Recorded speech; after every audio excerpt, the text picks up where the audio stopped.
Between 1879 and 1941, 2 unlisted buildings in Peckham served as refuge to 47 individuals.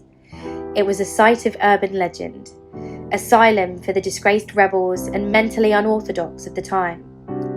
Those who did not fit an aesthetic template, who refused to respect society's imposed sexual restrictions, the atypical men who had failed and been failed by the system, and outspoken women who only a few centuries prior would have been burned as witches. Little is known about what went on in those houses, as its lodgers were heard but rarely seen. Neighbours spoke of wild all-night parties, raucous laughter, mirrors thrown from the bedroom windows with such force they dented the pavement below, and sounds of babies crying bloody murder within the damp foundations. On a trip to the UK, the 20th century French philosopher Lucien Burroughs became fascinated with the concept of this home for outsiders, intrigued by the rumours of rabid nonconformity.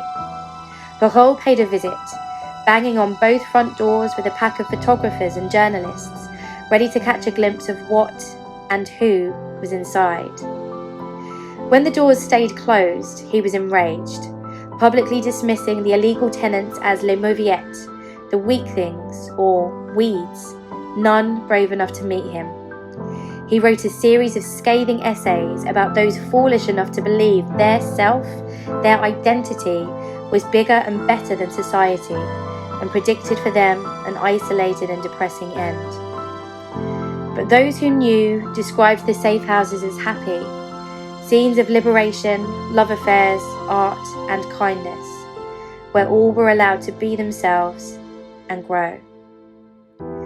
Both houses were bombed on 6th of June 1941 during the Blitz. No breathing bodies were found. All that survived the blaze were random objects, toys, lipsticks, stage costumes, a microscope, and the collection of perfectly preserved poems you'll hear today, authors unknown. Since the bombings, the houses remain untouched, but all manner of wildflowers have grown under the floorboards in every room. These weeds exist in harmony and have become a landmark of local beauty. The cornucopia of unique notes provides an unfettered reminder of the rebels, that there was once unbridled life within those walls.